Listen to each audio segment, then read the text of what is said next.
Welcome back to the Hayat Calm community. We are jumping right into today's explainer, which is honestly an absolute masterclass in garment architecture. We're pulling directly from our source material to walk you through transforming a modern pants pattern into the perfect set of stylish short trousers. Think of this as drafting the blueprint for a custom-built house, but, for your wardrobe. Okay, let's just dive right into this, because getting this front pattern right is absolutely crucial. Once you master this foundational template, the entire rest of the process, including drafting the back pattern of your shorts, becomes practically effortless. We're going to replace all that guesswork with simple, reliable geometry. Here is our roadmap for today. 1. Measurements and frame. 2. Crotch curve math. 3. The essential droit feel. 4. Drafting lower legs. And finally, 5. Perfecting the waist. Starting off with phase 1, measurements and basic frame. So to populate your frame, you really only need 5 essential measurements: your waist circumference, hip circumference, knee length, the total length for your shorts, and your crotch depth. That is literally it. Remember, pattern drafting is just plotting coordinates on a page. There's absolutely no need to be intimidated by this list. Let's break down the very first critical formula on our frame, the crotch depth. According to the source, you just take your total hip measurement, divide it by 4, and add exactly 1 centimeter, right? So, for example, if you're working with an 80 centimeter hip measurement, dividing that by 4 gives you a 20 centimeter base. You then add 1 centimeter, giving you a final crotch depth line of 21 centimeters. You just draw that line straight down from your top right angle. Notice that plus 1 centimeter we just threw in there? That right there is your standard sewing allowance, and it's a golden constant. Throughout this entire technique, you'll see us apply this plus 1 centimeter to the waist, the crotch, the side seams, and the hem. It's basically the magic buffer that ensures the garment actually fits your body once it's sewn together. Moving right along to phase 2, calculating the crotch curve. Okay, look at how we contrast the main hip width with the crotch extension jutting out from it. The hip width is simply a quarter of your hip plus that 1 centimeter. But for the crotch extension, that little piece that extends out to wrap under the body, we take that quarter hip number, say 20 centimeters, and divide it by 8. That gives us 2.5 centimeters. We add our golden 1 centimeter allowance, and boom, you make a mark exactly 3.5 centimeters out. Now, you've got your extension mark, right? But how do you actually draw the perfect curve to meet it? Well, the source offers a brilliant, highly practical tip. Look at the vertical crotch line you drew. Visually divide that line into thirds. By starting your curve right at that bottom third mark, you know exactly where to slope outward to perfectly hit your 3.5 centimeter extension. It creates a flawless, organic curve every single time. Next up is phase 3, the essential droit fill.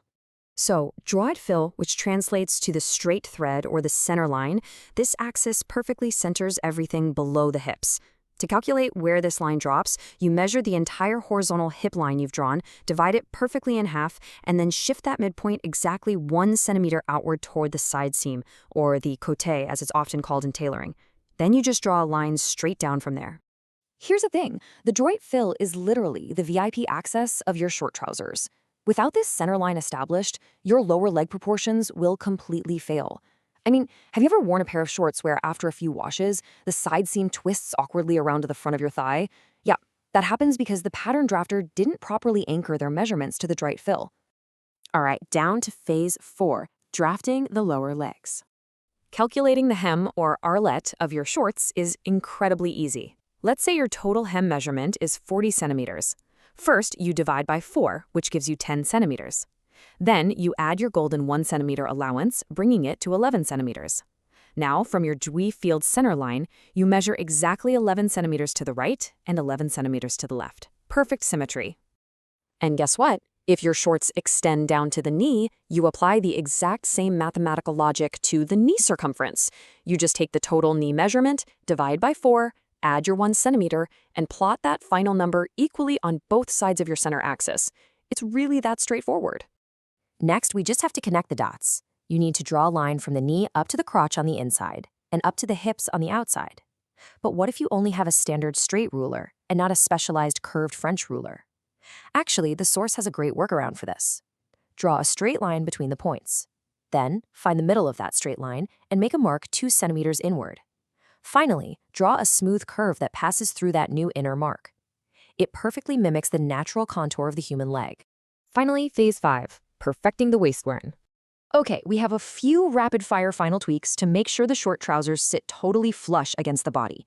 First, at the front center crotch line, you step inward by 1 centimeter. Next, calculate your waist width by taking a quarter of your total waist plus your seam allowance and mark that distance moving out toward the side seam.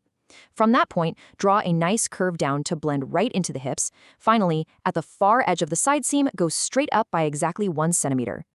To close everything out, you simply draw one final straight line connecting that raised side seam mark, sloping gently downward to the front center mark. You know, the one where we moved inward by 1 centimeter? That single slanted line closes the waistline, successfully completing your front pattern blueprint. I absolutely love this direct quote from the source. This front pattern is a basic rule from which we extract the back. I want you to realize that all the careful math, the draw feel, the curves, this is the golden key. You don't have to reinvent the wheel for the back of the shorts. The back pattern simply takes this exact template we just built and applies a few minor, simple modifications. So, Kayak.com creators, what you should really take away from this explainer is that mastering this front template makes you a master of the whole garment. I highly challenge you to apply this on a real piece of drafting paper. Trust the geometry and watch your stylish shorts come to life. Are you ready to conquer the minor tweaks needed for the back pattern? Well, we'll save that exciting step for a future explainer. Until then, keep learning and keep drafting.